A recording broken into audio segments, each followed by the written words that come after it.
I do believe that the global supply chain was becoming less global before the Russian invasion, but the Russian invasion really crystallized it for the business community that the way of doing business pre-COVID, the just-in-time supply chain, single points of production, and just-in-time sourcing, it just isn't going to work anymore.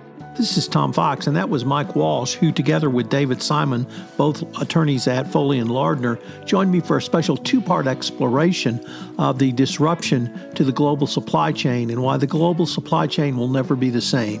This is a significant issue. I know you will enjoy it, and I know you'll get a lot out of it going forward.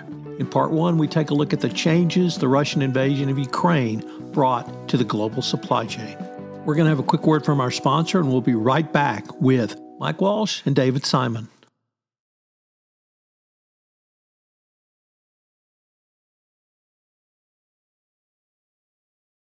Hello, everyone. This is Tom Fox back for another episode, and you're in for a treat today because I'm in for a treat today. I have two guests from Foley Lardner. First of all, David Simon, longtime podcast participant on his own show, A Yank in Oxford, but first-time participant, Mike Walsh. Gents, first of all, welcome.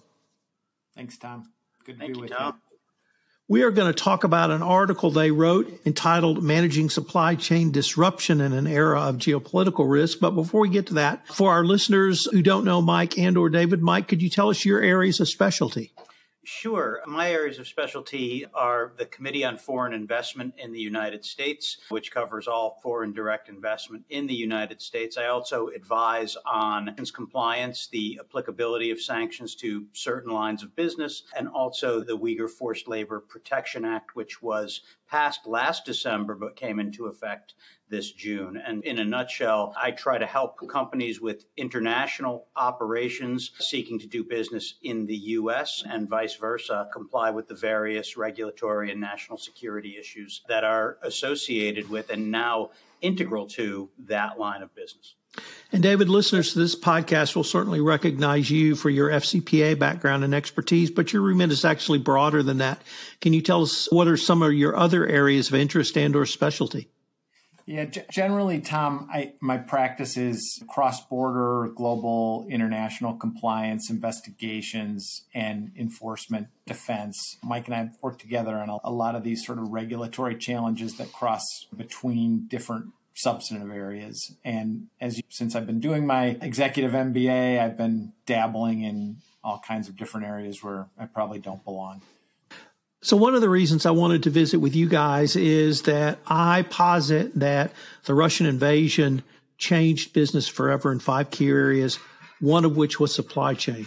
It did not start with a Russian invasion. It was factors that had been percolating along up until 2020.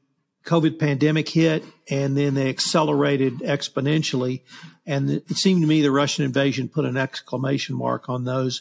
But I wanted to maybe start with the question of why this article, why now, and why do you guys see the Russian invasion as such a critical watershed event?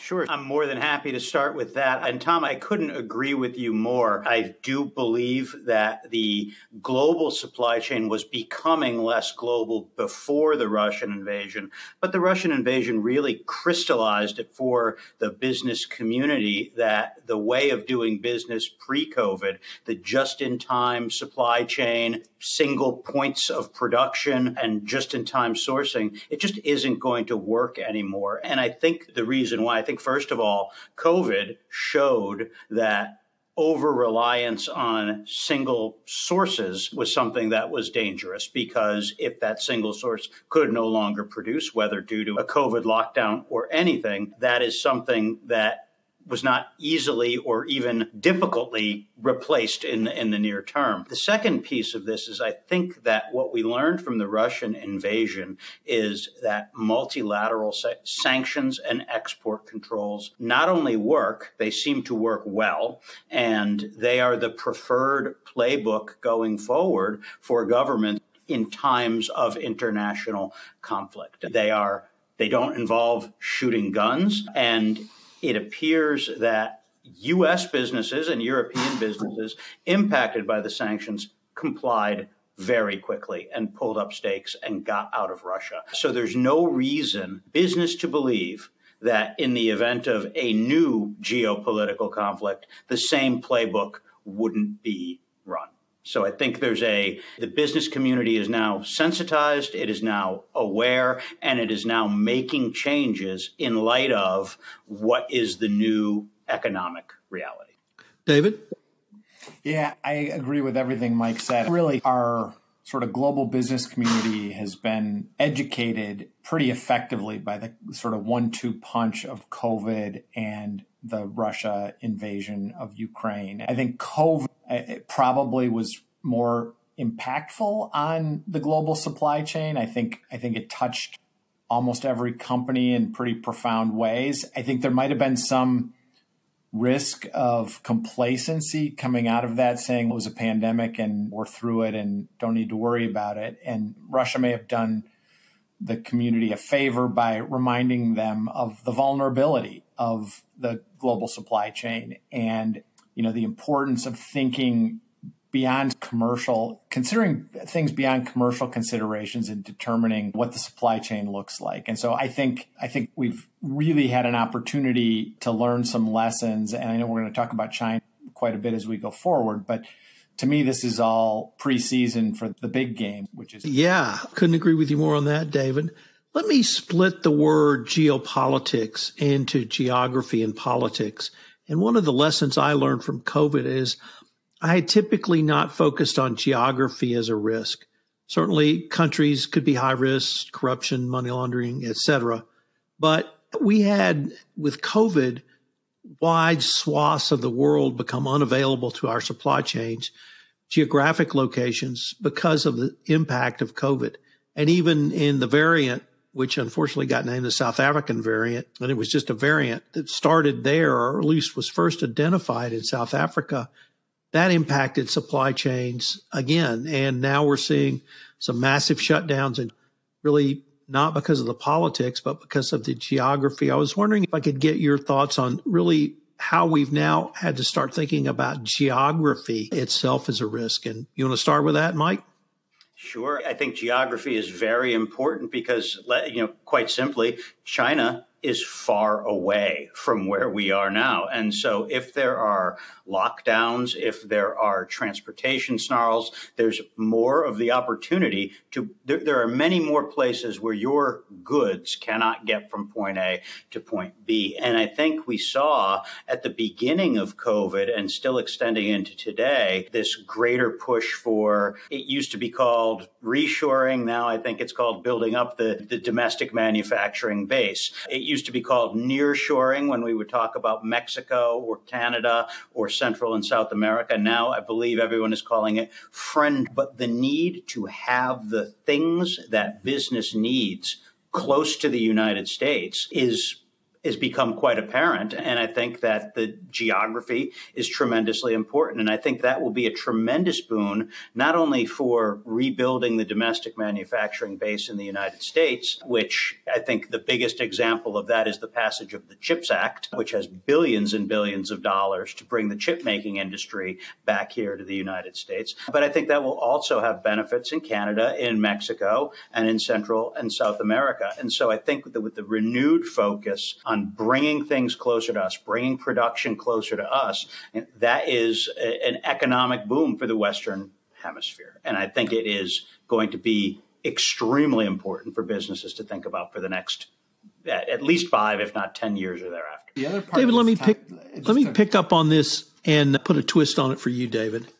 Years ago, I had you and I on a podcast, and we talked about Foley as a Midwestern law firm, and Foley having a large manufacturing base in the Midwest, and you guys actually tailoring an FCPA tool for your manufacturing base. And so I wanted to use that as an example, or maybe as an entree, to ask, has the U.S. manufacturing base in the central part of the country, in the traditional manufacturing belt, have they been able to make that switch and start doing some of the things that Mike described, whether it's nearshoring, whether it's reshoring, whether it's using legal remedies such as the CHIPS Act to begin to bring in the supply chain to a risk management solution?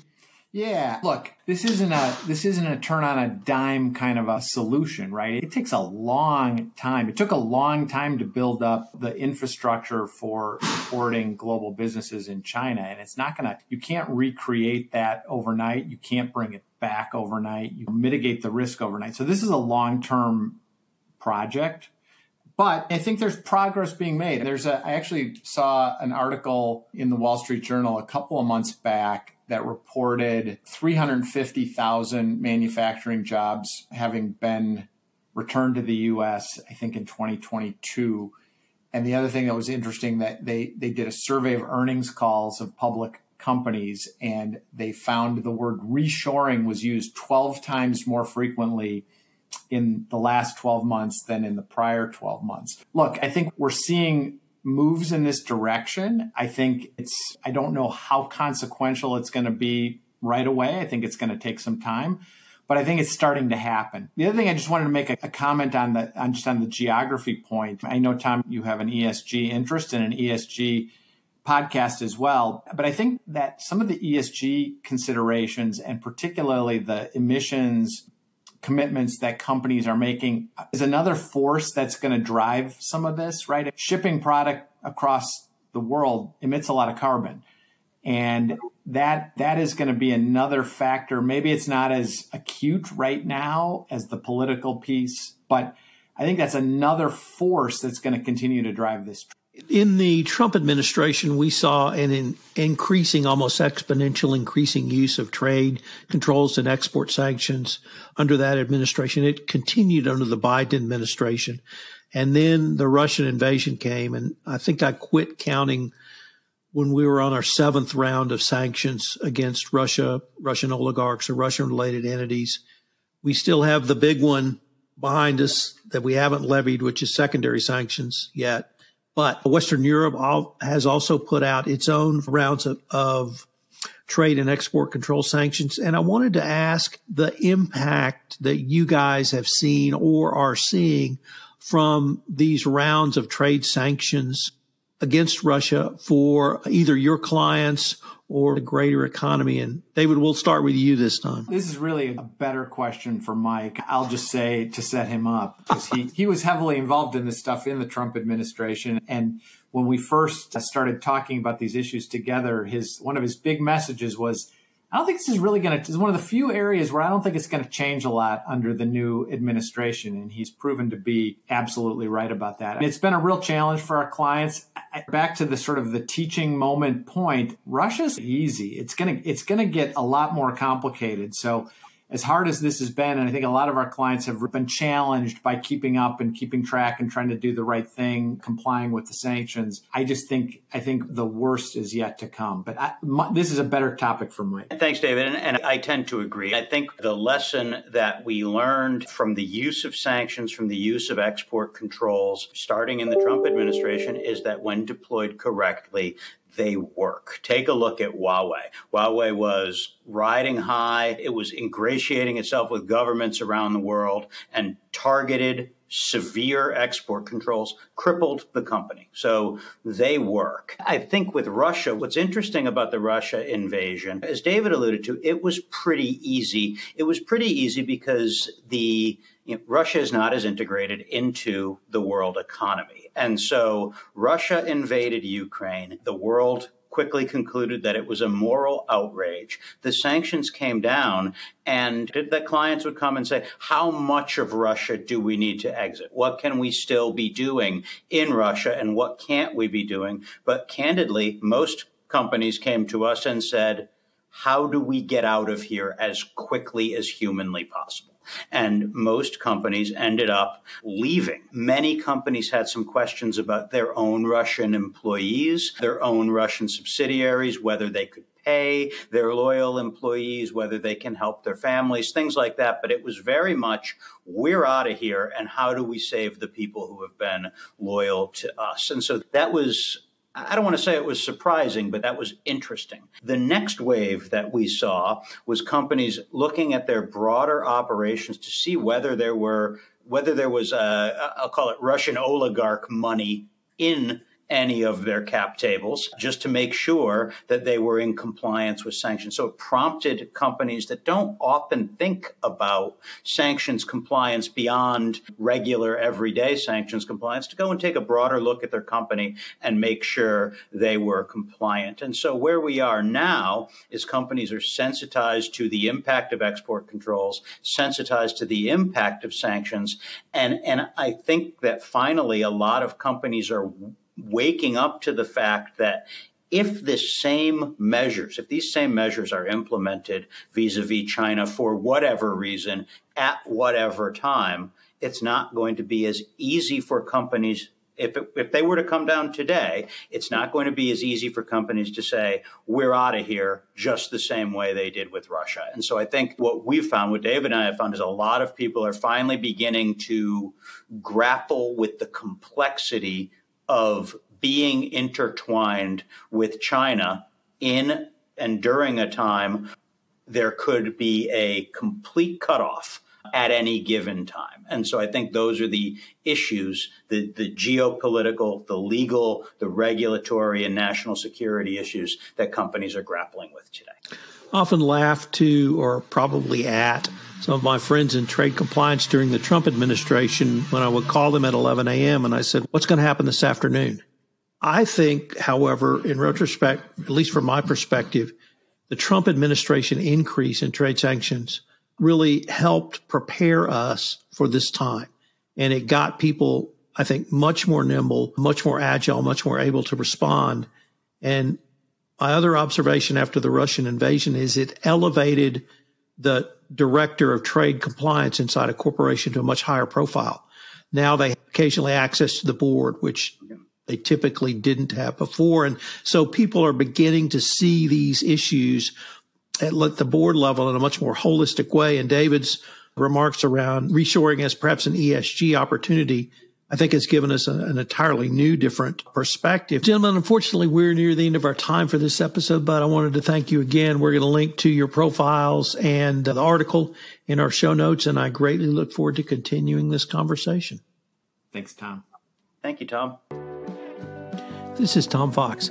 Thank you for listening to this part one of a special two-part episode on the disruptions to the global supply chain. In part two, next week, we're going to take a much deeper dive into China and particularly the China-Taiwan upcoming confrontation that David is very concerned about going forward. We will look at some of the issues around that and what you can do right now as a compliance professional to help prepare for it. So I hope you'll join us next week for part two of this special two-part episode on disruptions to the global supply chain. I'm thrilled to announce that multiple podcasts on the Compliance Podcast Network were recently awarded W3 awards. All Things Investigations, the Hughes Hubbard podcast, was awarded a silver award for General Series Law and Legal Services for Podcast, because that's what heroes do. One for Arts and Cultures in Podcast. Hidden Crime, that's Gwen Hassan's podcast, one for Crime for Podcast. Compliance into the Weeds with my good friend Matt Kelly. Matt and I won an award for Best Co-Hosts for Podcasts. And the Hill Country podcast was also honored for Arts and Culture for Podcast. And then finally, Life with GDPR.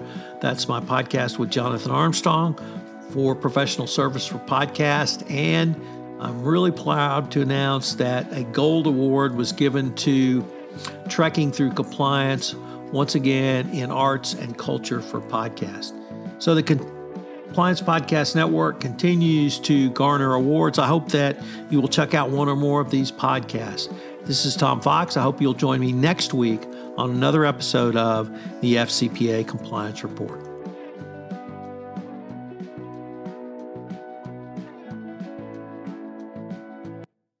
This podcast is a part of the C-Suite Radio Network. For more top business podcasts, visit c-suiteradio.com.